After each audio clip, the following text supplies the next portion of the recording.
Picture this. You're in medieval England, 1450. You've been convicted of high treason against the crown. Perhaps you spoke against the king, plotted with rivals, or simply fell out of favor with the wrong noble. The night before your execution is spent in a filthy, freezing dungeon beneath the castle or town jail. The air is thick with the stench of damp stone, human waste, and despair. Iron chains bite into your wrists and ankles. You hear the distant groans of other prisoners, the scurrying of rats, and the occasional harsh laugh of the guard. Sleep is impossible. Your mind races through every regret, every what if, as the hours tick toward dawn. When the first gray light creeps in, the heavy door creaks open. Guards haul you to your feet, their grips rough and impersonal. They don't bother with last rites or kind words. You're a traitor after all. They drag you out into the cold morning air. Your legs are weak from confinement and meager ration. The town is already stirring. Word of the execution has spread. People line the muddy streets as you're marched toward the town square. Some shout curses, others throw mud or rotten food. Children point and whisper. The scent of wood smoke from breakfast fires mixes with the earthy smell of the square itself. In the center stands the raised wooden scaffold, weathered by years of use and stained dark from old blood. At its heart is the heavy oak block, its top surface worn smooth in the middle and grooved along the edges to channel blood away,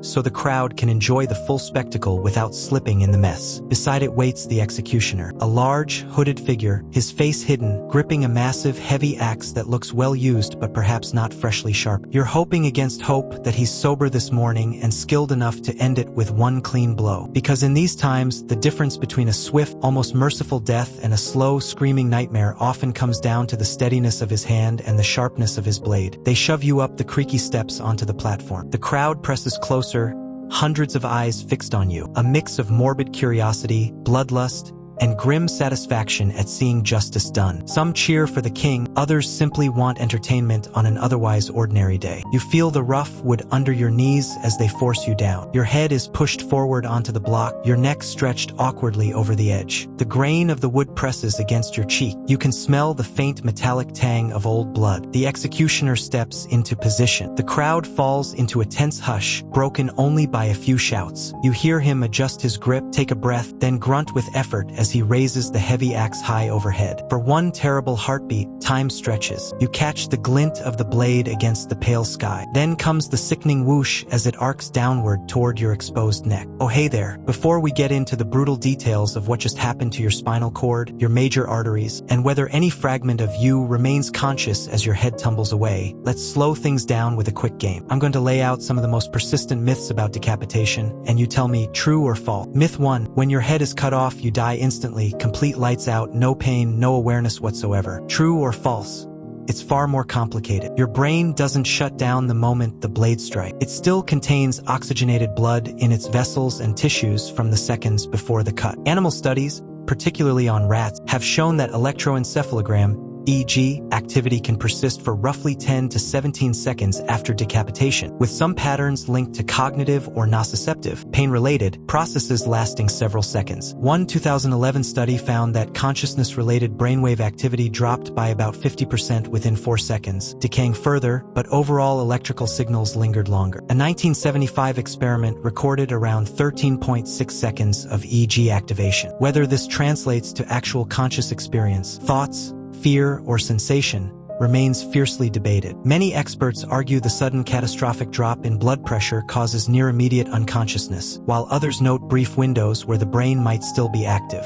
Myth 2. A truly sharp blade and a powerful swing mean you feel absolutely nothing. True or false? Mostly true if everything aligns perfectly. When the cut is clean and fast, a fraction of a second, the spinal cord is severed before pain signals from the neck area can travel up to the brain. The nerves are disconnected almost instantly, but that, is doing enormous heavy lifting. In 1450 England, executioners were rarely elite professional. Many were local men assigned the grim task, sometimes underpaid, hungover, or simply inexperienced. Blades dulled quickly from repeated use. A missed angle or insufficient force turns the quick death into something far worse. Myth 3. A severed head can remain conscious long enough to see its own body, recognize the crowd, focus on faces, or even attempt to speak or react. True or false? This is the most haunting myth of all, and the one that has fueled centuries of horror stories and medical debate. Historical accounts are littered with claims. Heads blinking, eyes tracking movement, lips moving as if in prayer or speech, or faces showing emotion. During the French Revolution, when Charlotte Corday was guillotined in 1793 for assassinating Jean-Paul Marat, the executioner's assistant allegedly slapped her severed head, and witnesses swore her cheeks flushed with anger and her eyes moved. In 1905, French physician Dr. Jacques Bourriers attended the guillotining of a murderer named Henri Langlois. He reported that after the blade fell, the eyelids and lips twitched for 5 to 6 seconds. When he loudly called Langlois, the eyelids lifted slowly, the eyes focused directly on him with what he described as undeniably living eyes, and the pupils adjusted. He called again, and it happened once more before the gaze glazed over. He estimated possible awareness up to around 25 to 30 seconds,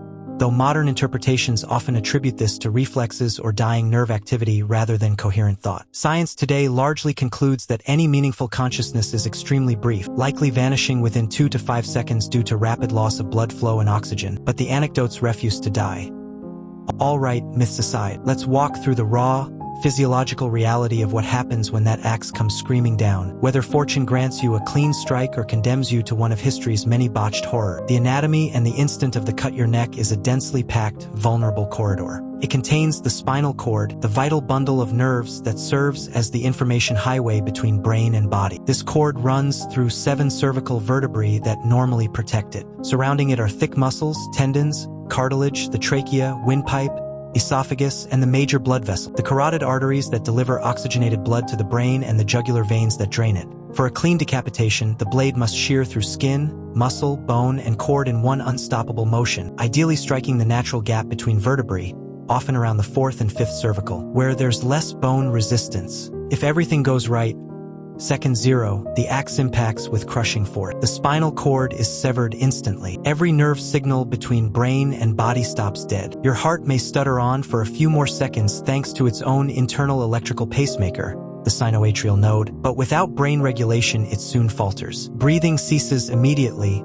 The diaphragm and chest muscles no longer receive commands from the brainstem. Your head separates from your body in a spray of blood. Arterial blood erupts in powerful jets from the severed carotids in both the head and the neck stump. Medieval scaffolds often featured groove blocks precisely to direct this flood so the crowd wouldn't miss the drama. Your headless body collapses forward or sideways. It can continue twitching, kicking, or convulsing for seconds to even a minute or two due to residual spinal reflexes firing chaotically, a sight that never failed to thrill or horrify onlookers. Now, the severed head itself, the part that has obsessed witnesses, doctors, and storytellers for centuries. Seconds 1 to 5, or less, the brain still holds whatever oxygenated blood was circulating at the moment of separation. Neurons continue firing for a short window. You might experience a brief, nightmarish surge of disorientation, a spinning view of the sky, the platform, or the roaring crowd as the head falls or is lifted by the hair. Vision could theoretically persist for moments because the eyes and visual cortex haven't yet fully depleted their local oxygen. But you cannot breathe, no lungs or diaphragm, cannot speak, no airflow through vocal cords, and cannot control your body because you no longer have one. Most neuroscientists today believe higher consciousness fades almost immediately due to the plummeting intracranial blood pressure and oxygen starvation. Rat EEG studies consistently show cognitive brainwave bands dropping sharply within about 4 seconds. Seconds 5 to 15, oxygen reserves burn out rapidly. Neurons begin failing in waves. Vision fragments, darkens, or dissolve. Any fleeting thoughts, if they form at all, become incoherent and scatter. It doesn't feel like peacefully falling asleep. It's more like your mind being violently powered down, section by section. By 10 to 15 seconds,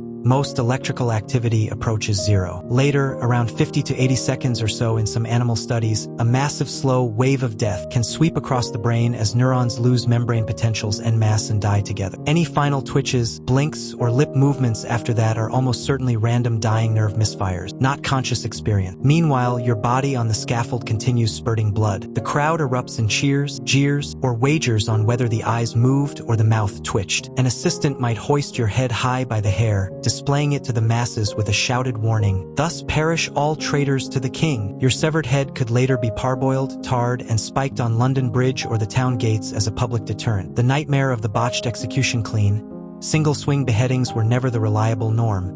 especially in medieval and Tudor England. Executioners were often ordinary men pressed into service, sometimes drunk, nervous, or simply unskilled. Blades dulled from use, faltered under pressure. Many executions devolved into prolonged agony lasting multiple swings. The first blow might bury the axe partway into muscle and bone, severing arteries but leaving the spinal cord partially intact. You're still alive and conscious, at least initially. Massive bleeding floods from the carotid. If the trachea is cut, blood pours into your airway. You choke and drown in your own blood while shock sets in. Pain explodes through whatever nerves remain connected. The executioner must swing again and again. Historical records document cases requiring 3, 5, or even more strikes. One of the most infamous botches occurred in 1587 with Mary, Queen of Scots, at Fotheringhay Castle. Convicted of plotting against her cousin Elizabeth I, she faced the block. The first swing missed her neck and struck the back of her head. She reportedly endured that blow. The second cut most of the way through but left a stubborn piece of sinew or gristle still attaching the head. The executioner had to finish by sawing awkwardly with the axe. Eyewitnesses described her body still moving and small sounds continuing afterward. It was a horrifying, undignified end for a former queen, and Boleyn, Henry VIII's second wife, famously avoided much of this risk in 1536. Convicted of treason, charges most historians consider fabricated, she was granted a skilled French swordsman from Calais instead of the standard English axeman. Swords allowed a cleaner, horizontal strike. She reportedly knelt upright on the scaffold. The executioner distracted her by calling for his sword, then delivered one swift, precise blow. Onlookers claimed her lips continued moving briefly afterward, perhaps in prayer, though that was likely reflexive. Her choice of a professional was a deliberate attempt to ensure dignity and speed. Even the improved guillotine, introduced during the French Revolution in 1789,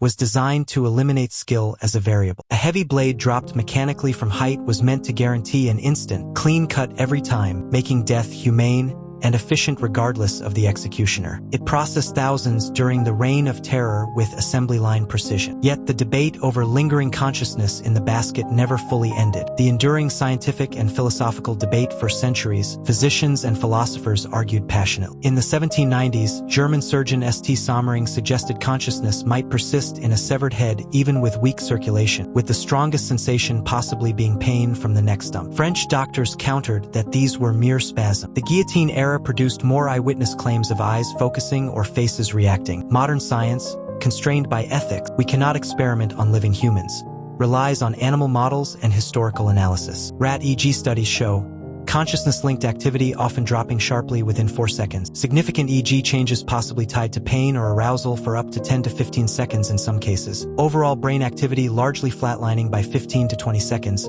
with a terminal wave of death appearing later as widespread neuronal failure occurs. 1991 study estimated unconsciousness in rats within about 2.7 seconds due to plummeting oxygen tension. Most experts today conclude that any meaningful awareness in humans would be extremely brief, probably 2 to 5 seconds at most, before the brain is starved of blood flow and pressure. You're not calmly reflecting on your life or the crowd for half a minute. The brain simply lacks the reserve. Those dramatic historical accounts, while chilling, are likely misinterpretations of reflexes, muscle twitches, or post-mortem activity rather than coherent thought. Accidental decapitations from car crashes, industrial machinery, or battlefield trauma follow the exact same physiology. The outcome doesn't change based on the cause. Sudden severance, rapid ischemia, and brain shutdown within seconds. Decapitation has served as an execution method for millennia across cultures. Ancient Rome, feudal Japan, where a second mercy cut often followed ritual seppuku, medieval Europe, revolutionary France, and in limited contexts even into modern times under certain legal systems. It was favored because it was definitive. Head separated from body left zero ambiguity about death. It was also spectacularly public, reinforcing royal or state power while deterring others. The guillotine was celebrated as a progressive advancement, more reliable and supposedly less cruel than messy axe work. France used it until 1977. Yet the ethical questions about those final seconds have never completely vanished. From your perspective on the block standing, or rather kneeling, in your place, the final moments are pure terror. The crowd's roar fades into a dull hum. Your heart hammers. You know one swing will forever separate you from your body, your future, everything. The impact, if clean, is sudden and overwhelming. Immense pressure followed by separation. Traditional pain signals may never register because the cord is cut first, but your brain certainly registers that something catastrophic has occurred. If any fleeting awareness lingers in the head, it's a surreal, disorienting horror, trapped without breath, without voice, without a body, perhaps catching a spinning glimpse of the world you just left. Then darkness rushes in fast as oxygen fails. If the strike is botched, the suffering multiplies horrifically. Repeated impacts, choking on blood, conscious agony through extra swings while the crowd watches. The good news for those of us in the modern world: judicial beheading is exceptionally rare and widely condemned as cruel. The bad news: the same sudden traumatic physiology can still strike in horrific accidents, so take a moment to appreciate the era you live in. One where public executions are not entertainment, where executioner is not a profession, and where the sharpness of a blade doesn't decide whether your final seconds are merciful or nightmarish. And if you ever hypothetically find yourself transported back to 1450, facing that blood-stained block, pray fervently for a skilled professional like the one and Bullen receive. A steady hand and a true edge can mean the difference between quick oblivion and absolute horror. Your neck, and whatever brief spark of awareness might remain, would thank you for those few moments it still could. Like and subscribe if you appreciate these long, unflinching explorations into the darkest chapters of history, human physiology, and the science of what it really means to die. Stay safe out there. Keep your head firmly attached. And remember, in the end, sometimes the thinnest margin between a quick end and unimaginable suffering comes down to nothing more than the quality of a single swing.